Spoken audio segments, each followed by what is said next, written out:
Hi, everybody. Tom Van Hoy with Pitt State men and women's cross country coach Russ Jewett on this week's edition of the Pitt State Cross Country Insider Show. Pitt State hosting the MIAA Championships last Saturday. Women finished third, back of Southwest Baptist and Nebraska Kearney. Pitt State's Jessica Macy, though, won the race. Pitt State men finished sixth, 1 point back in Northwest Missouri. Central Missouri edged Missouri Southern by 1 for the championship on the men's side.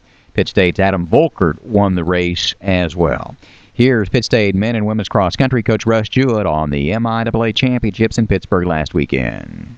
Well, we're real team-oriented, so while we did have two individual winners, which is fantastic, I was disappointed that our men didn't finish higher up and that our women didn't really challenge seriously for the championship. But you got to give credit on the women's side to Southwest Baptist. They came prepared, ready, well-coached, and they just they beat us right straight up.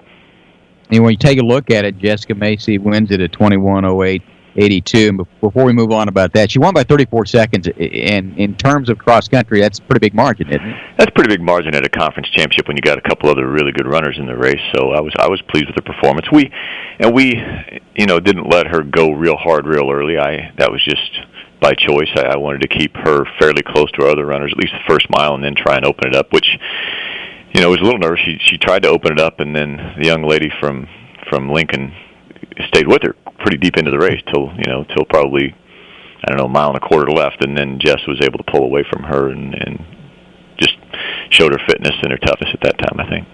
Yeah, I wondered you just talked about the approach you wanted to take there, but for someone that has had the kind of success that she has, is it tough to maybe run alone sometimes in a race like that, or do you want to run out in front, or would you rather like to have somebody near you? Well, it's not. She would prefer just to go pretty hard, pretty early, I think. It was more of a team race that I was trying to attempt there to keep her a little closer to the other girls and let the other girls have a little more confidence, and maybe to just put a little pressure on someone in the middle and not have the sights on Jess's back right from the get-go, but to let someone else lead the first mile or so. Now, sometimes we coaches probably overthink this. Whoever gets from point A to point B first is a winner, but there are some strategies and tactics involved in this, and I'm just trying to do the best you can in the situation. Well, when you look at it, your team, Macy wins it, then you finish 11, 23, 26, 27, 31, 35, pretty much bunch there together, run together. Just how'd that turn out that way? Well, we do pack pretty well together with the women's team. We just got left to the first mile. I didn't have our kids prepared to be more aggressive the first mile, and we got squeezed out when the course tightened up at about the mile point. The Southwest Baptist runners and to some extent the Kearney runners sort of pushed ahead forward, and we got squeezed back a little bit and just weren't able to catch up. And some of that was mental, but a lot of it was just physical. It's just hard to catch up. Yeah, at what point in a race, you probably feel like you're running about as hard as you can, but there does come a point when you think, well, I need to try to make a push here, isn't it? Yeah, and that's different for different people, but it is such a psychological thing as well as a physical thing that it's hard to say, for a given person. But especially when you have the makeup of a competition where there are gaps between you and the opponent you're trying to beat, that's psychologically very tough to overcome the last half of the race when you're really, really fatigued and you're, as we say, kind of pushing that red line. At some point in time, you're going so fast you'll just drop, and then you don't see too many people do that, but there is a limit out there. So you're wrestling with, I'm not in my goal position. I have to catch my goal position. There's a gap there of meters. Maybe it's 20 meters, maybe it's 50 meters, and even if you have a little more energy than that person that's got the lead, that gap of no other body between you and that person, that's hard to overcome. Whereas if you're in a more crowded race, if you're slowly passing one person after another, and there's 40 meters between you and your goal position, it's psychologically easier because you feel that little success by success. You're passing a runner here, passing a runner there that may only be a meter in front of you, but it's a different psychological situation. You mentioned Southwest Baptist, and they won it with 35 points, then Nebraska Kearney 72, then Pitt State at 88. And you talked about gap in the race there. Is there a gap in the MIAA as far as women's cross country is concerned? Because the Missouri Southern drops back to 148. So it looked like SBU, Kearney, and Pitt State were the three dominant teams in this race. Yeah, I really think there are four at this stage of the MIAA, there are 4 teams that are consistently, pretty good, and I think you saw 3 in the top 3, and Missouri Southern had an unusually bad year this year so far with injuries. We've seen those before too, and they're a very good program, and I don't have any doubt they'll be back, if not at the regional, then certainly next year. And there is some separation, I think, there, but among those 4 teams, for sure, there's certainly some parity year in and year out, and you never know who else might emerge. So it's a strong conference. What else can you take on the women's side, anyway, from this MIAA Championships as you prepare for the regionals that are coming up? Well, the old cross-country coach here needs to do a better job preparing his team, to be honest with you.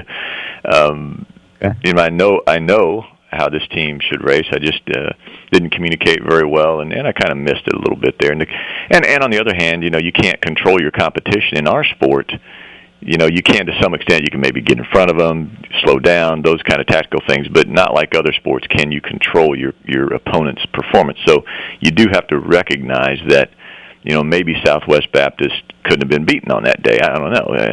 You hate to say that when your goal is to win the conference championship, but you have to come to grips with, you can't control your competition or your opponents nearly as much as you can in some other sports, and focus more on yourself and what can we do to get better. How about on the men's side? We talked about Adam Volker. What was his race like?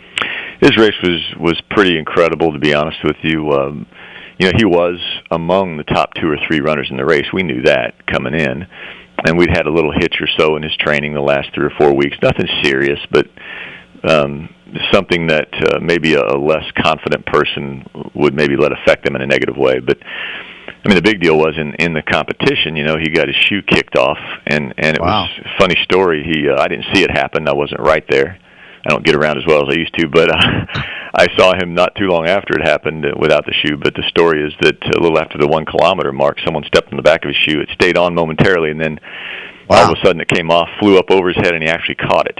He caught his shoe in his own hand, and then, tried to figure out, am I going to stop and put this on? But it was so early, it was so crowded, he would have got mowed over. So he just threw it off to the side and continued on with a sock on his foot, which was really the problem because that created a lot of friction. He's got blood blisters now. But running without one shoe on some courses is not a big deal. On our course, there were some rough areas. We actually improved some of the areas with some crushed rock. Otherwise, it would have been muddy, and that ended up being something I kind of regretted because he had to run over that stuff quite a few times. How did he come out of it? Well, he won and didn't feel much while he was running, but he's pretty sore now. He's got some blood blisters on that foot and sort of bruised bones, if you will, from the rocks he ran over. But he's a tough kid. He'll be okay. I was going to say I'm not the toughest guy in the world, but I've always marveled at what the Kenyans or whomever that run barefooted. Have you had anybody in the MIAA in your years that ran like that? No, and not on purpose. Once in a while you'll see a shoe come off if there's really muddy conditions and you get that vacuum effect when you step in deep mud or something, but you don't often see someone intentionally run without shoes. I haven't for a long time. All right, Dave. Volkert wins it, and then we talked about how tightly packed the women were. How about 34, 35, 36, 38, 41, 42 for the men after that? Yeah, that was a tight pack, and as we say, the pack doesn't get you much if it's not very far up there, and we weren't. And I think our guys tried hard. I think maybe in some way we tried too hard, if that's possible. The old clenching your teeth and your fists and gritting your teeth, it doesn't work real well in cross country. You got to stay relaxed and focus your energy, and I don't think we did a great job of that. So we weren't probably in a position to win this thing, but we really wanted to represent ourselves a little better than we did. Well, you 1 point back in Northwest Missouri. Any chance you could have sprinted in, maybe picked up a point there? Sure. Yeah, everybody. We always talk about you don't want to look back and regret anything, and it could come down to 1 point. Now, for us, it was 1 point for a sort of a meaningless place, I guess. But that's a lesson to learn. Everybody can, except for Adam, I guess. Everybody could look back and think I could have got that guy, and it would have made a difference in a place. Now, 6th place to 5th place, not a big deal. But if it would have been 2nd to 1st, as you saw with Missouri Southern, they got beat by 1 point by Central Missouri. It can come down to 1 point. Sometimes that's tenths of a second. Yeah, that is amazing to me that at the end of a race, you may see some guys that have to sprint after running as hard as they have anyway to get to that particular position. Did it come down to something like that for Central Missouri and Southern? Not exactly. Well, there was one pretty close battle among their top five, the two teams' top fives. But you can always say it comes down to the end, but it also could come down to the middle. If you gap your opponent in the middle and make them race for the place behind them, then that's where you win the battle. It's like, it's like in football. You miss that field goal at the last second or two, but the team can always look back to somewhere where they could have been ahead by more than three somewhere else. So it's kind of like that with our sport. We talked how tightly packed the men were. Did they perform? I don't know if adequately is the right word, but from a timing standpoint and what they've done previously, did they run okay? I think okay is about it. Yeah, I mean we expected more from our team at a conference championship, especially at home, and maybe that was part of the problem. Maybe I expected too much of them. Trying to work through that right now, but we are not going to lower our expectations here to be an also-ran or just try to get in the top half. That's not ever going to be our mission or our goal. So we're disappointed, and we did not race up to our capabilities as a team. But this is a good bunch of guys. There's some good team chemistry here, and we'll, however good we can be, that's how good we're going to be. How much goes into trying to put on a championship like this on your being at home and not having to go on the road and just race? Well, that's the trade-off, I guess, Tom. It's nice to be at home, but it is a lot of work. We do a lot of the work ourselves, but we also coordinate. My assistant coaches help a lot, but we coordinate with our physical plan. It's not our course, so we have to coordinate with the course owner. And just officials, there's just a lot to do, even for what seems like a pretty simple competition. But it's worth it. You want to give your kids a chance to compete at home, and some local folks a chance to see what collegiate cross country is all about. Hey, final note here, and you and I talked about this earlier in the Hall of Fame, but it is the Hall of Fame game this weekend in football, and some are going into the Hall of Fame, including Jeanette Mott Owens. Just a moment about her and what she meant to your program. Well, I really have a deep affection for all the kids that come into our program, especially the ones that last 4 years. I use that word last because it is hard sometimes. But Jeanette is special. Jeanette was one of our most outstanding leaders of our women's cross-country and track program I've ever had. She was one of the toughest kids I've ever coached, overcame so much adversity, and just a great person, had a great sense of humor, and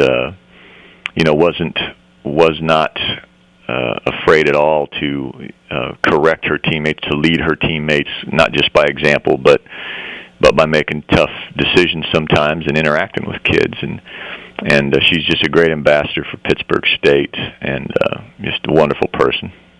Pretty good academically, too, huh? Absolutely. Ken B. Jones Award winner.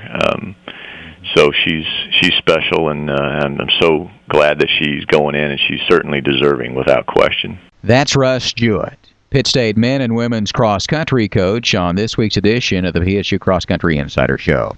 Up next, Central Regional in Sioux Falls, South Dakota, November 9, and then the Cross Country Nationals in Spokane, Washington on November 23rd. I'm Tom Van Hoy.